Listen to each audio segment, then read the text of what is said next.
Welcome back to SimplyRN. In today's video, we're diving into part 2 of our nasogastric tube insertion series. And this time, we're focusing on techniques during the actual insertion. So, where do we start?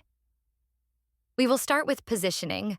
You always want the patient in a sitting position, ideally at least 45 to 90 degrees upright. Why? Because it helps align the anatomy and reduces the chance of aspiration. You can put pillows or folded blankets behind their head, or if needed, support the back of the head gently with your non-dominant hand. This keeps the head from tilting back because this is what your patient will do when you try to stick that tube in their nose. Next, you want to lubricate the tube generously with water-based lubricant and coat the tip well. You want to reduce friction as much as possible.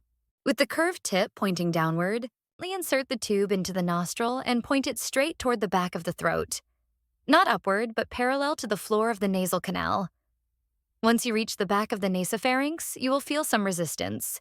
Gently turn the tube downward and advance through the nasopharynx. So, what do you do when you hit resistance? Good question. Because you will hit it, usually at the nasopharynx. When that happens, don't force it. Instead, try pulling back slightly and gently rotating the tube. Sometimes just a small angle adjustment helps it find the right path. Also, ask the patient to swallow. That motion relaxes the pharynx and helps guide the tube downward. And remember, never push hard. Use slow, steady forward pressure. If the resistance continues, stop. Pull the tube out, give the patient a break, and try the other nostril. So, let's say you've made it through the nasopharynx. What's next? Now you're at the top of the oropharynx. This is the point where things can go right. Or very wrong, because the tube can either go into the esophagus, which is what we want, or into the trachea, which is a big no-no. What you can do is to have the patient tuck their chin and swallow.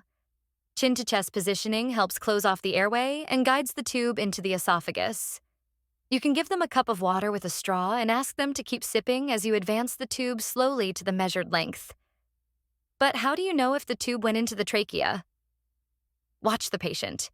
If they start coughing, gagging, or show signs of respiratory distress, stop. The tube may have slipped into the airway or coiled in the throat.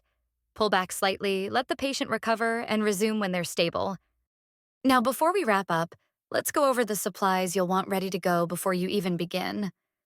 The correct type of NG tube based on the indication, a 60 milliliter syringe for checking gastric aspirate, a suction setup if the goal is decompression, a pad or towel for the patient's chest, water-soluble lubricant, a cup of water and a straw, an emesis bag or basin, just in case, tape to secure the tube after insertion, a pin, clip, or rubber band to secure the distal end to the gown, a stethoscope for initial placement check, emergency supplies like pulse oximetry, oxygen, suction, and an ambu bag.